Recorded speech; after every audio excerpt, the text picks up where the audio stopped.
Jornadas Internacionales de Acceso a la Información.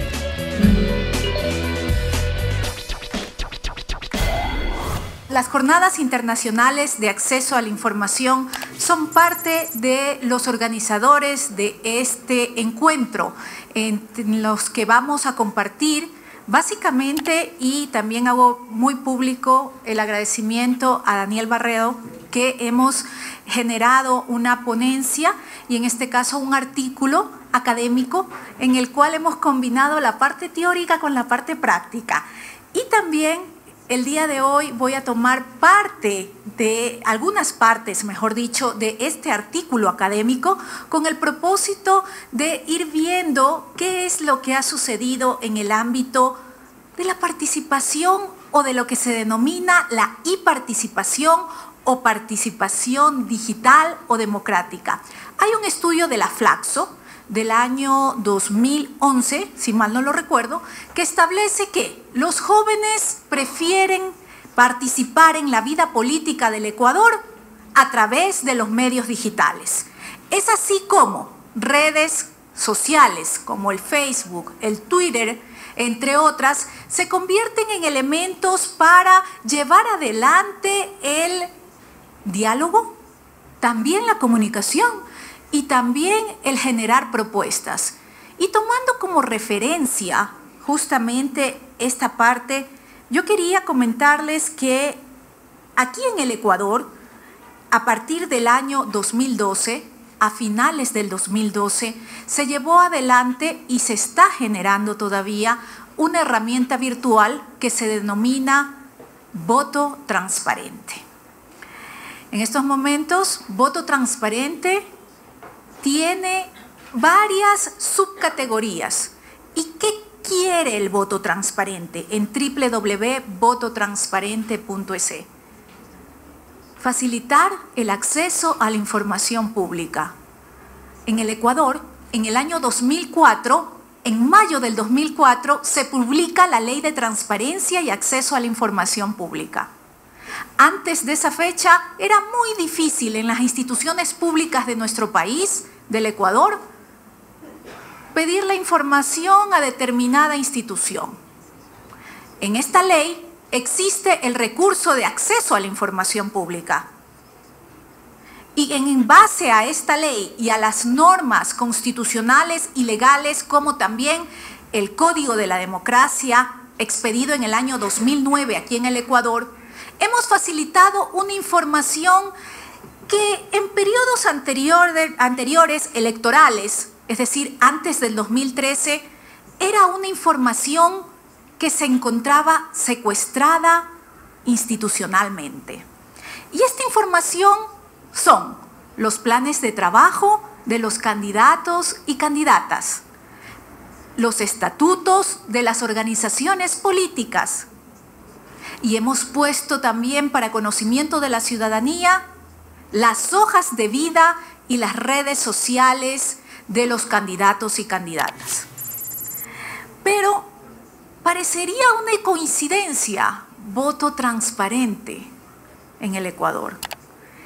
Quiero comentarles que voto transparente se dio también como una coincidencia en Bolivia, donde se generó este tipo de iniciativa, curiosamente con el mismo nombre del portal que yo he mencionado aquí en Ecuador, y fue un impulso de la sociedad civil constituida para apoyar el normal desarrollo de los procesos electorales, específicamente de las elecciones del 2009. Y también, posteriormente, cambia su denominación y se llama Bolivia Transparente, convirtiéndose en una organización de la sociedad civil. Vemos ahí una diferencia clara entre Voto Transparente Bolivia o Bolivia Transparente luego y Voto Transparente del Ecuador.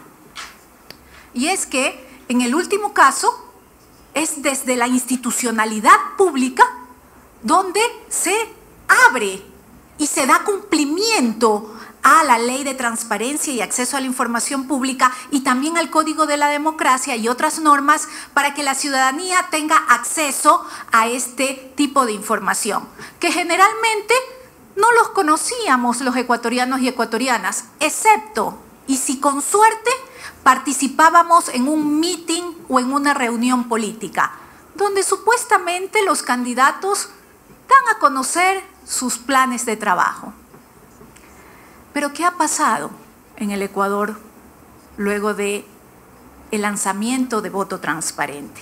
Y aquí voy a tomarme un tiempito para comentarles que desde la institucionalidad electoral hemos generado iniciativas emblemáticas y que se fundamentan en estos principios que ustedes pueden ver aquí. Transparencia, lo básico, información, no solamente de las organizaciones políticas, de los sujetos políticos hacia los ciudadanos y ciudadanas, pero lo fundamental es el tema también de la rendición de cuentas. Esos planes de trabajo que yo les decía que eran ofertas de campaña en su momento, cuando las autoridades ya son elegidas por votación popular, esos planes de trabajo, esas propuestas de trabajo se convierten en la hoja de ruta que deben seguir las autoridades con el propósito de dar cumplimiento a esos ofrecimientos. Y es así como en la Constitución se establecen mecanismos de democracia directa y entre ellos la revocatoria del mandato. Pero ¿cómo la ciudadanía pide revocatoria del mandato si no sabe qué es lo que va a hacer una autoridad ya elegida por votación popular? Entonces, vemos cuál es el siguiente paso, desde conoce a tu candidato a conoce a tu autoridad electa.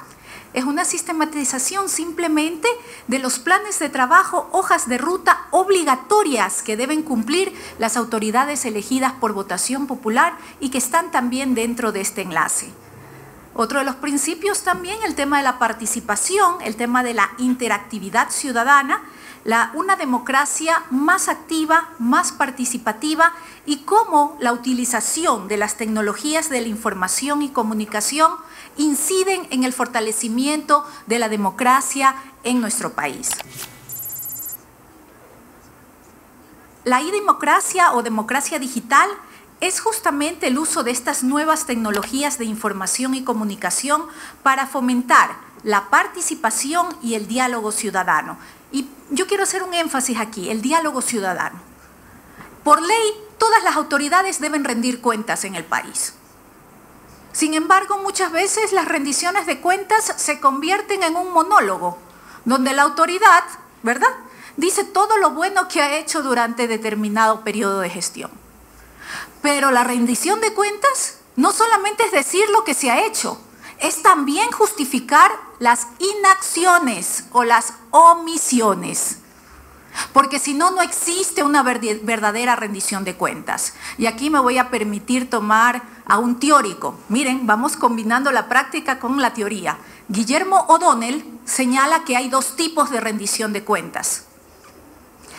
Una rendición de cuentas de tipo vertical y otra de tipo horizontal. En la última, entre instituciones pares. Y la vertical entre el gobernante y los gobernados. Pero para que exista la rendición de cuentas debe haber algo fundamental que es un valor democrático. Y ese valor democrático es el diálogo ciudadano. Si no existe esa interacción, no podemos hablar de procesos de rendición de cuentas. Por lo tanto, la rendición de cuentas también está vinculada a un derecho humano que es llamado el derecho al control social. Todos los ciudadanos y ciudadanas tenemos derecho a estar pendientes, a ser vigilantes de la gestión pública, a más del control público que lo realizan las instancias o instituciones del caso. Pero no puede existir rendición de cuentas sin control social. ¿Por qué? Porque son las dos caras de una misma moneda. Para que haya una verdadera participación se requieren estos dos componentes. Pero no se puede ir a una rendición de cuentas sin conocer qué va o qué iba a desarrollar esa autoridad. Por lo tanto, vamos viendo cómo la trilogía que yo sé denominar de la participación ciudadana va completándose. Facilitar el acceso a fuentes de información de sujetos políticos, facilitar la creación de redes políticas, mejorar el ejercicio de los derechos de participación, rendición de cuentas y acompañamiento a las autoridades electas. Sí, el Ecuador tiene una democracia representativa, pero este país no puede seguir viviendo con que los ciudadanos votan cada 4, cada 5 años y luego nos vemos. No, vamos cambiando. La Constitución tiene una columna vertebral que yo siempre he dicho, y es un eje transversal. Y ese eje transversal o la columna que yo menciono es la participación ciudadana. Y allí los cambios, ¿verdad?, que se pueden dar y las interacciones son también a niveles de la comunicación y de la información. En este caso, la democracia digital desde el Consejo Nacional Electoral en el Ecuador tiene como objetivos proveer información de los sujetos políticos a la ciudadanía, promover una rendición de cuentas efectiva de las autoridades electas, y yo le añado ahí una palabrita, con conocimiento. Nadie participa si no conoce. Nadie va a llevar adelante un proceso de preguntas, inclusive frente a la autoridad electa, si es que no conoce lo que iba a realizar. Impulsar prácticas transparentes desde las organizaciones políticas, incentivar una mayor participación activa de la ciudadanía. Sí, las organizaciones políticas son instancias públicas no estatales y las organizaciones políticas se dividen en partidos políticos, movimientos políticos y alianzas. Y por ser instancias públicas no estatales, reciben dinero público, dinero de todos los ecuatorianos y ecuatorianas. Y por lo tanto, si es nuestro dinero, nosotros podemos ejercer el derecho al control social. Como les comentaba, a finales del 2012 hicimos el lanzamiento de un primer ejercicio en el Consejo Nacional Electoral sobre las elecciones del 2013. Pusimos por primera vez en la historia del Ecuador todos los estatutos de las diferentes organizaciones políticas y todos los planes de trabajo para que conozcan a los candidatos. Luego generamos una sistematización de las autoridades ya elegidas por votación popular y se convirtieron en una plataforma de Conoce a tu autoridad electa. Posteriormente, se venían las elecciones locales, seccionales del 2014 y generamos una subcategoría que se llama Conoce a tu autoridad por elegir, que tenía como objetivo identificar qué hace un prefecto, qué hace un concejal, qué hace un integrante de una junta parroquial o denominada ahora Gobierno Autónomo Descentralizado Parroquial. De esta manera se implementa el proyecto Voto Transparente, que busca fortalecer la transparencia, generar espacios de reflexión y motivar la participación ciudadana. Hace un mes hemos generado en este espacio www.vototransparente.es/comunidad la primera red de ciudadanía participativa, donde al momento tenemos aproximadamente 5.500 usuarios y están interactuando también con las autoridades elegidas por votación popular. Se cuenta con una plataforma virtual que provee información clara y concisa sobre los actores políticos para la ciudadanía. El proyecto abarca las diferentes categorías que yo he manifestado y también esta red de ciudadanía participativa que la hemos lanzado recientemente. Mientras más estrictamente nos observan, mejor nos comportamos, dice Bentman. La Constitución del Ecuador y varias leyes garantizan el acceso a la información pública de los sujetos políticos para que participen en los procesos electorales. Y aquí quiero hacer una reflexión. Se dice por ahí que no hay cuadros políticos. Se dice por ahí que casi no se conocen las ideologías de las organizaciones políticas. Yo hago una reflexión aquí. ¿Qué están haciendo las organizaciones políticas para generar transparencia, para generar participación y también para promocionar estos espacios de formación de cuadros? Esto no es la panacea simplemente, es un sinnúmero de factores que no solamente dependen de una institución electoral, sino también de un trabajo conjunto con las organizaciones políticas. El proyecto Voto Transparente quiere promover con la ciudadanía el ejercicio de su derecho de transparencia y acceso a la información de sujetos políticos que son partícipes de los procesos electorales. La ciudadanía debe asumir su rol de supervisar y exigir a las autoridades una rendición de cuentas.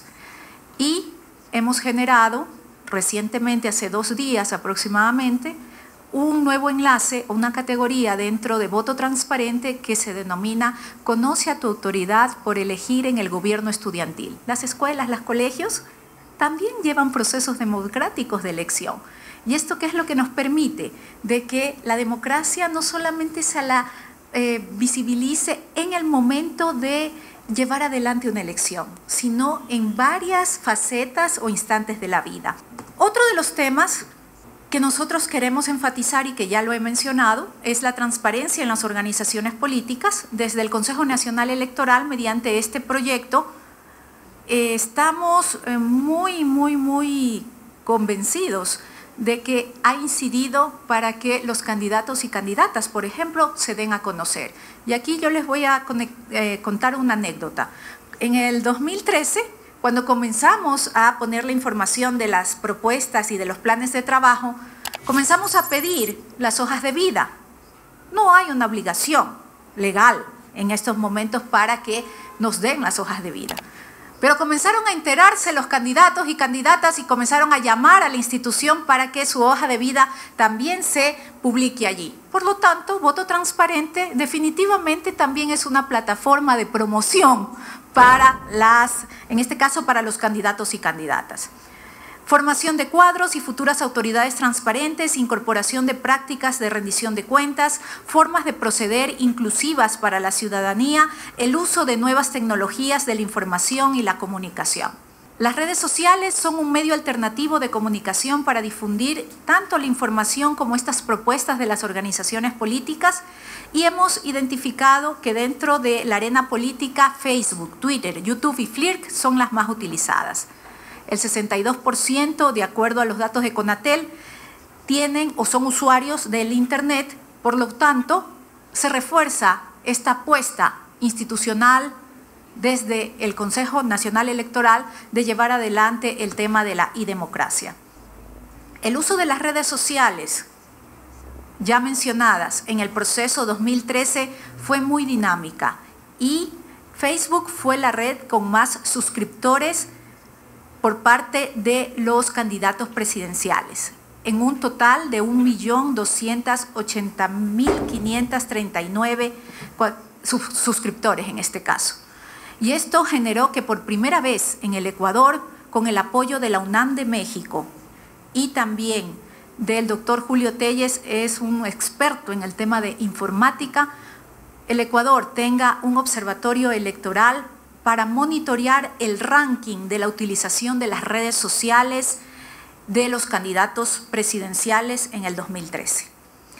Esto permitió dar los datos que yo he manifestado aquí y también debo comentarles que Voto Transparente en el 2013 tuvo más de 450.000 visitas a los planes de trabajo y a los candidatos y candidatas. A nivel nacional, Voto Transparente se convirtió en la fuente de información de los medios de comunicación. Las redes sociales no solo son virtuales, las redes virtuales son sociales y en lo referente a la sociología electoral o al campo de la ciencia política que indaga las razones del voto, la teoría de redes tienen especial importancia al plantear que las opiniones no se forman solamente a partir de la persona, según sus características o categorías tradicionales, sino que responden a su inserción en redes mediante vínculos. Estamos convencidos de que este ha sido un paso inicial, que hay que mejorar la plataforma, que hay que mejorar el enlace, que hay que mejorar los contenidos, de acuerdo, pero que se haya hecho en el Ecuador para las elecciones del 2013 y el 2014, donde tuvimos en el último proceso electoral 2014 más de 1,5 millones de visitas, nos da también ánimos para continuar con este tipo de experiencias que han sido pioneras aquí en el Ecuador. Yo los invito a visitar www.vototransparente.es, donde van a tener los datos de las autoridades electas e inclusive el número de votos de cada una de las autoridades electas que obtuvo en las pasadas elecciones de febrero del 2014. ¿Quiere conocer a una organización política? También lo puede hacer a través de www.vototransparente.es. Desafíos muchos, y para ello hemos considerado que este tipo de eventos son necesarios para fortalecer el conocimiento, pero también para replicar y transmitir este tipo de iniciativas que en otros países se vienen desarrollando. Pero ¿cómo logramos realmente una participación? Este es un trabajo conjunto. Medios de comunicación, ciudadanía en general, instituciones, la academia y ciudadanos no organizados o ciudadanos de a pie, como yo denomino. Les agradezco muchísimo la oportunidad de dar esta información y les pido algo simplemente, que se conviertan en la voz que pueda replicar este tipo de información. No puede ser posible que los ecuatorianos no sepan por quién van a votar en los procesos electorales. Y hay estadísticas que dicen que voto de acuerdo a lo que dice mi familia ese día de las elecciones, el domingo en la mañana en el desayuno, o por lo que me han dicho, o por la prensa. Pero conocer sus propuestas de trabajo, hacer el seguimiento de sus propuestas y de sus hojas de ruta de trabajo son fundamentales para fortalecer la democracia participativa.